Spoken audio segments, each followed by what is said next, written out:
What's up, everyone, and welcome to this episode of Revive Outdoors. As you can see, we are here in the beautiful state of Texas. I just completed my Grand Slam with this beautiful Rio. I cannot wait to share this journey of getting my entire Grand Slam with my crossbow. Thanks to my friends Austin, Luke, Brian, and Trey for making this dream come true.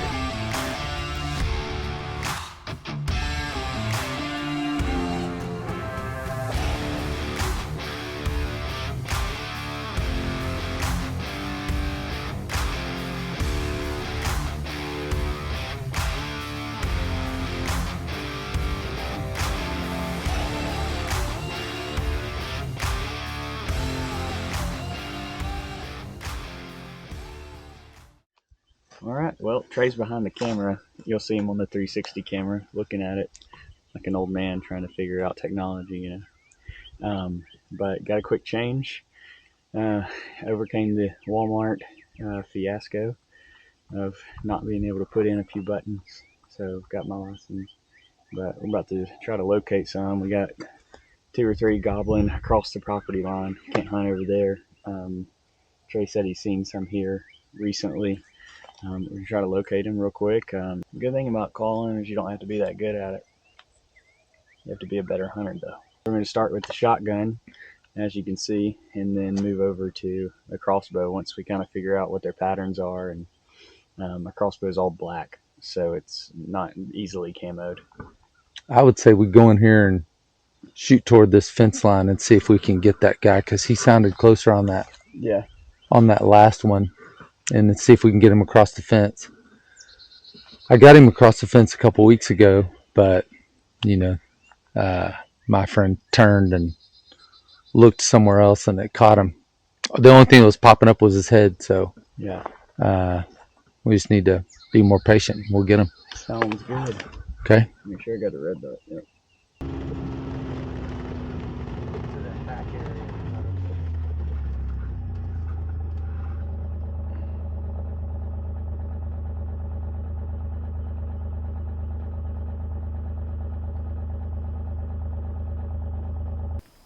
Time is about 6:30, so we're about 2 hours from dark, and where we're at currently is down in a bottom, and it flows. We've got a creek that runs through, flows down to a big reservoir here, and then all around us is hillside, and so they like to roost mainly up on this big ridge that's above us.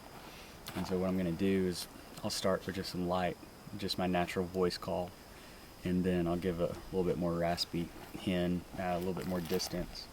The wind is pretty low compared to what it was earlier today. We're getting a little bit of gust here and there, but mostly calm. And so they should be able to hear us all through this valley. What'll happen a lot of times in the evening is you'll call and you'll get no response for about 30 minutes, and then all of a sudden a tom will gobble. If you're close to his roosting area, he'll gobble right on top of you. And so evenings can be very productive, or they can not be. It just depends on how close you are to their roost, and how hungry they are before they want to go to bed. So.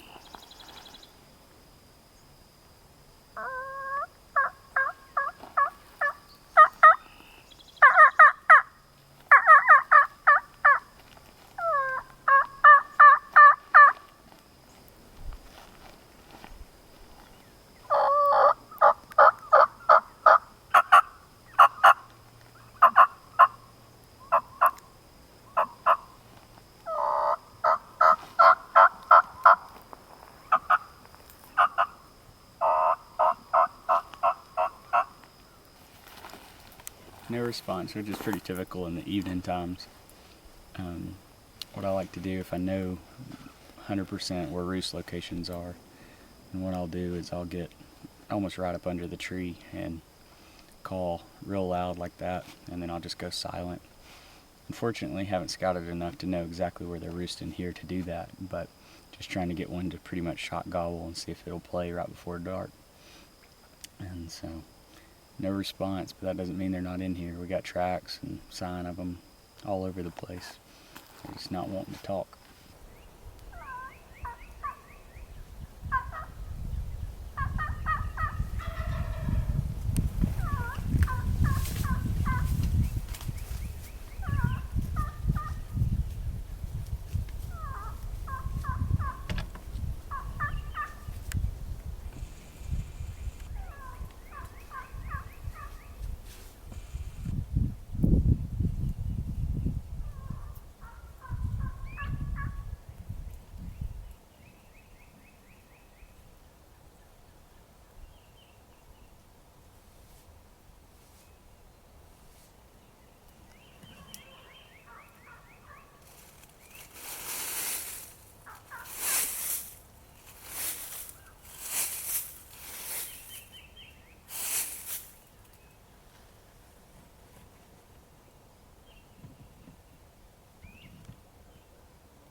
He's dead.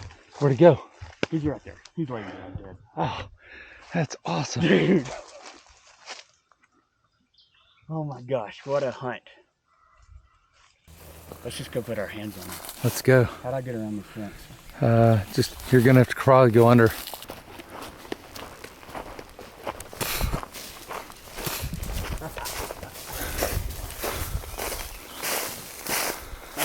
Look at that. That is a Look beauty. at that. Whee!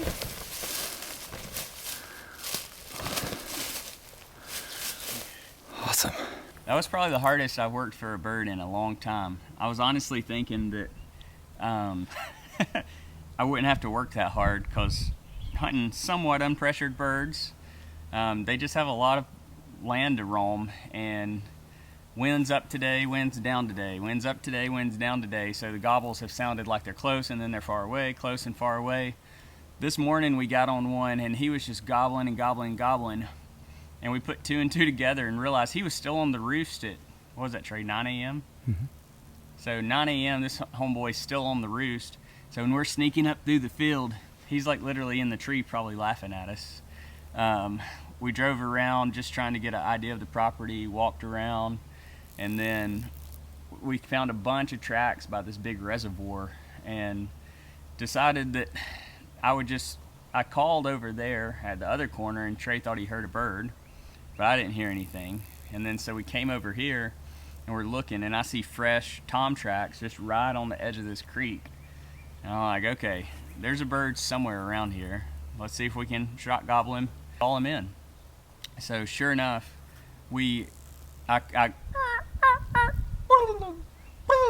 and when he double gobbled, I knew that if I could do everything right, that he would die. So it was incredible. He came, I mean, he was way out here. He worked all the way in. He came running in, and he got right to the edge of the barbed wire. And there's a bunch of barbed wire through this property too, which makes it also difficult because there's, you know, I guess it used to be an old cattle property, so there's just a bunch of sections of fence that we have to work through too. He comes right up to the edge, and I don't know if he saw me or if he saw Trey or what, but he didn't like it. He immediately starts putting. I look back at Trey like, dang it, we just blew this one. And about that time, he gobbled. And I'm like, okay, well, maybe he still wants to play. So, I mean, what was it, Trey? 30 minutes? 30, 40 minutes. Mm-hmm. Of gobbling, and I couldn't get him to come in. And I kept seeing this. It's actually a big opening, but I didn't know it was big because all I could see was a small portion of it. But I would see his head bob by back and forth every so often. And so I knew when he went this way the next time, and then if I could get him to gobble over further, that I had cover with the tree. And when he gobbled far right, I took up about, I don't know, probably 30 yards in front of me and got to the edge of the fence and rested my gun on some old barbed wire and some thorns.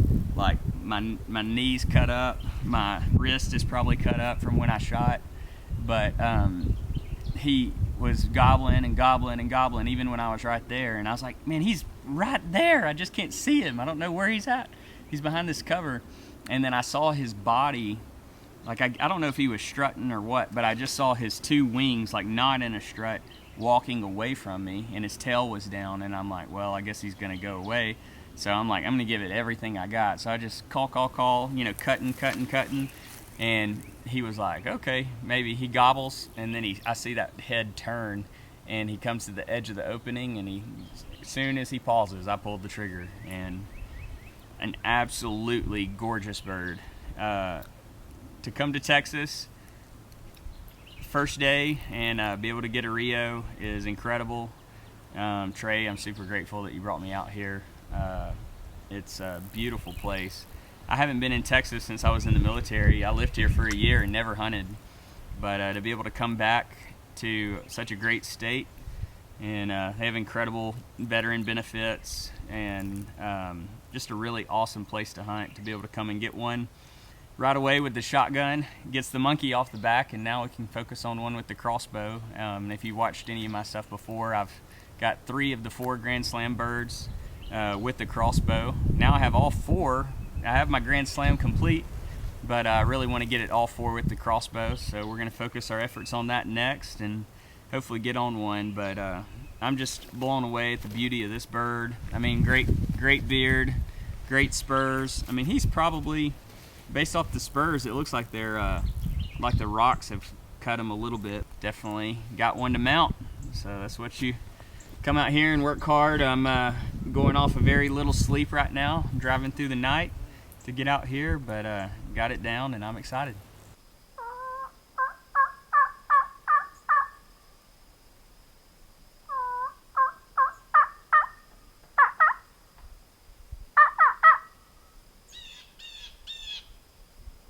Now what we've done now is we drove across the property to where that bird was roosted this morning that probably spotted us because he was still in the tree. We're just going to ease up to this edge, see if we can see anything out in the fields, try and then do a little calling and see if we can get a response. The trees that are over here across this pasture is where he was roosted this morning. He was in one of these trees. So what I'm going to do is I'm going to put a jake decoy and a hen decoy right on the road. And I'm hoping that he's going to come out of this creek bottom right before dark to go roost, and he's going to see this, or he's going to hear us calling once we get set up. Evening, didn't hear anything, like dead silent, other than a bunch of coyotes light up. So we got the 308 out. We're about to load up and go get after some coyotes. That's all we heard tonight was, God, what, probably 12 packs of coyotes. It was nuts. A little bit different start tomorrow morning versus this morning, not having to deal with Walmart. Getting my license and getting here late, so we'll be able to start like I want to before daylight and get after them. So try to put one down with the Crossbow before I leave Texas. We'll see how it goes. Good morning, everyone. Morning started off slow, not any gobbling, but got the Crossbow, trying to put it to work and get on one. Trey had to go home to his family, so I've got a little bit more time, so I'm going to try to get on one and make something happen. It's like I said, it's been a tough morning so far. Not a single peep out of a hen or a tom. So I'm just gonna try to go to some strut zone areas that I'm aware of. Don't really know that many because I don't really know the property that well, but just kind of ease around and try to spot and stalk, and then maybe once I spot one, set up the decoys and try to call it over.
entire Grand Slam with the Crossbow, getting it done, finishing it out here in Texas. It has been an insane day. I think it's somewhere around probably 1 to 2, and I have walked and sat and walked and sat, fell asleep, woke back up, walked and sat, rained on. It is just nuts. Have no idea where anything's at on this property. Just downloaded the offline maps and went to walking and trying to figure it out, and just God blessed me with 3 goblin turkeys for no reason. They were just gobbling. I didn't call to them or anything, just got blessed and excited that I got it done, but about to wrap everything up and head back to Alabama. Shout out to Trey if you're watching this. Thank you so much for letting me come out and hunt. I cannot believe I got it done. To God be the glory. Just super blessed. Thankful for my wife for letting me do what I do and chase this crazy dream of mine and do what I love. She's at home with 4 kids, managing all the things. So couldn't do it without you, baby. I love you, and I'll see you soon. All right, y'all. So here's my decoy setup. They came from over there, and then they traveled down through here all the way to my decoys, and then I shot him right here, and that was my setup. I'm gonna show you. Look at that. That was the killing spot. I got my stuff thrown down everywhere. Oh man. So you can see my view. Got the crossbow, reloaded it in case I could get a shot on the other ones, but ended up not getting it. But you can see my perspective here. I know the 360 camera got it, but that just shows you you don't need much cover, just enough. I'm so freaking bummed. Oh, that was the hardest I've turkey hunted in a long time, people. I can't believe I got it done. Oh, wow. Just this hunt, I can't help but give God all the glory.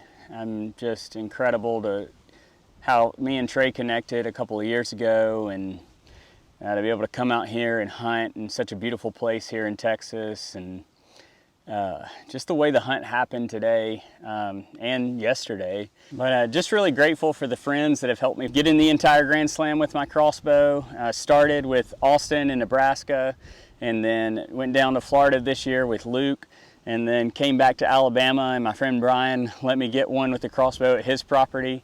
And then, of course, here with Trey in Texas. I've always wanted to hunt in Texas. I lived here before when I was in the military, and always wanted to come back and hunt. It's an incredible place for veterans and for people who love to hunt, and just wanted to come and enjoy the beauty of being outside here in God's country. I mean, it is absolutely gorgeous here in Texas. It's windy as all get out though. But yeah, just really grateful to have the opportunity to come out here and complete my Grand Slam with the old Raven here. It's my little trusty sidekick for deer hunting and turkeys and all things. So my little R26 has been along with me in a lot of journeys, and some success and some failures, but all fun, that's for sure. But thank you so much for watching this episode of Revive Outdoors. If you haven't done so, please subscribe. I know it might seem simple, but it helps us out a ton. But thanks again for watching this Crossbow Grand Slam completion, and we'll see you next time.